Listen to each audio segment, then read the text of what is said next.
I never thought a single piece of paper could hold so much power, so much venom.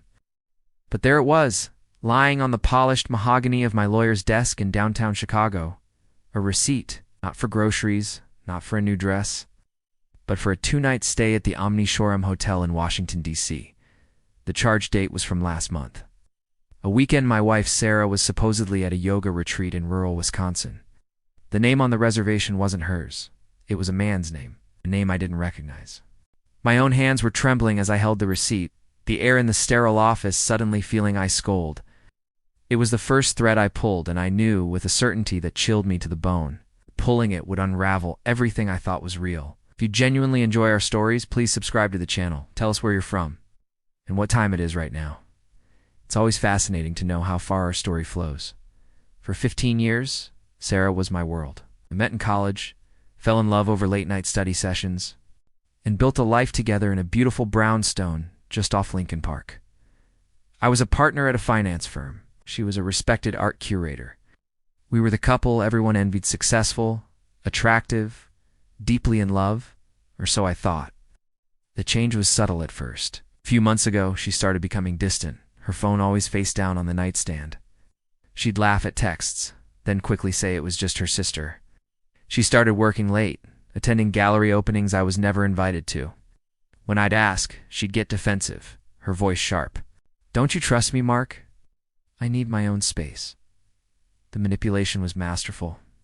She made me feel like the bad guy, like my questions were an attack on her independence. The woman who once held my hand during a scary movie now flinched if I touched her arm. The real discovery began at 2 a.m. on a Tuesday.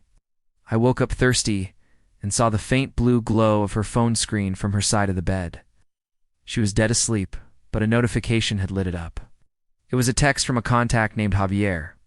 The message preview was just one line: "Can't stop thinking about Miami. You were incredible." My heart hammered against my ribs. Miami. She'd been in Miami for a curators conference 3 weeks ago. I spent that weekend alone, texting her pictures of our golden retriever, telling her I missed her. Her replies were short, filled with excuses about being busy. My hands shook as I gently picked up her phone. Her fingerprint scanner was disabled. She'd switched to a passcode that was new. I felt a wave of nausea. Put the phone back down, my mind racing. Who was Javier? What happened in Miami?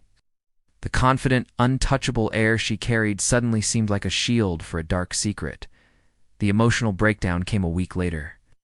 I was in our walk-in closet looking for a tie when a small, familiar leather pouch fell from the shelf where she kept her travel bags. Inside was a diamond tennis bracelet.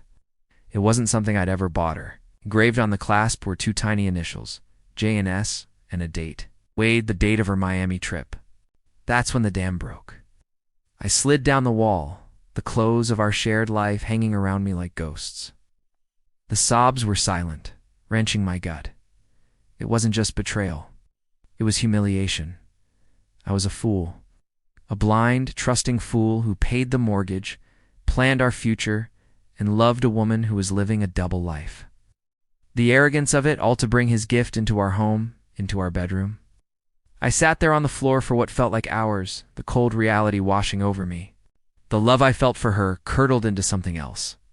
Something cold, hard, and patient. The tears stopped. My mind cleared. She didn't just break my heart. She insulted my intelligence. And for that, there would be a reckoning. That night, I became a strategist. My grief was packed away, replaced by a quiet, calculating fury. I hired a private investigator, a former cop with tired eyes who worked out of a small office on North Clark Street. I didn't want vague suspicions. I wanted irrefutable proof. The pie was good. Within 2 weeks, I had a full dossier. Photos of Sarah and Javier kissing passionately outside a restaurant in the West Loop. Credit card statements detailing lavish dinners I hadn't paid for. Hotel bookings, flight records. Javier, it turned out, was a wealthy property developer she met at an art gala. The pictures showed him smug, proprietary, his hand always on her back. They looked so happy, so careless. While I was at home managing our life, she was living another one entirely. I studied every photo, every receipt, memorizing the details. This file wasn't just evidence. It was my Bible of betrayal, and it would be their downfall. The final piece of my plan fell into place when Sarah announced she was going on a week-long girls' trip to Aspen. We rented a chalet. It's going to be so relaxing, she said, her eyes sparkling with lies. I checked with the pie. Javier had booked a flight to Aspen for the exact same dates. They felt invincible. While she packed her designer ski gear, I made an appointment with my estate lawyer. My will, which left everything our home, my investment portfolio, my life insurance to Sarah, needed a little update. My lawyer, a stern man named Mr. Davies, listened without judgment as I laid out the new terms. My entire estate would now go into a trust for my younger sister and her children.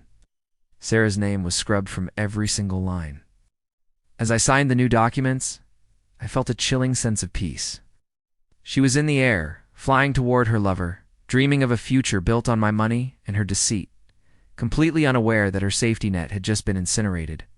The day she came back was a spectacle. I had arranged a welcome home surprise.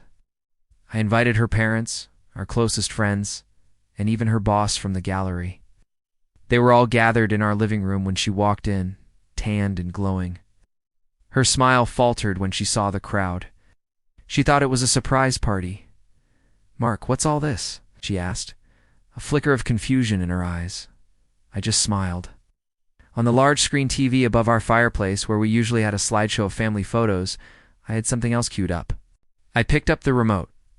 "Welcome home, honey," I said, my voice calm. "We all have something we need to see."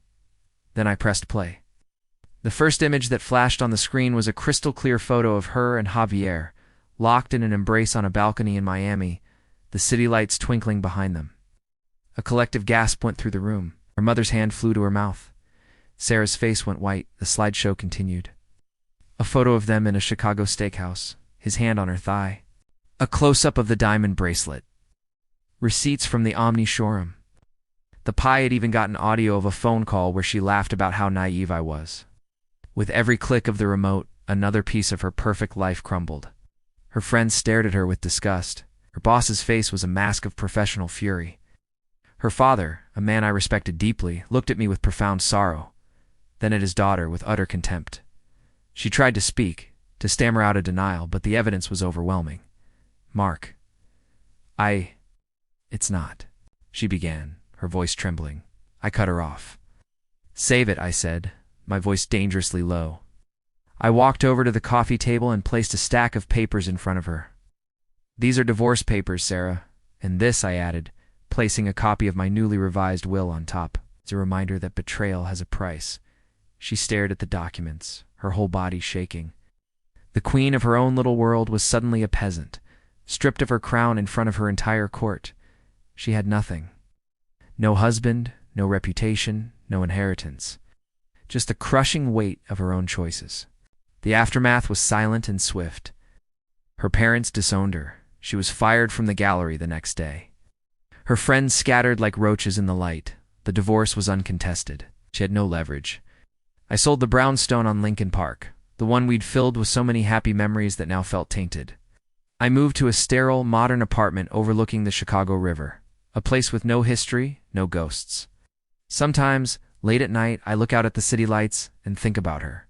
I heard she moved in with Javier for a while, but his own wife found out, and that life imploded too.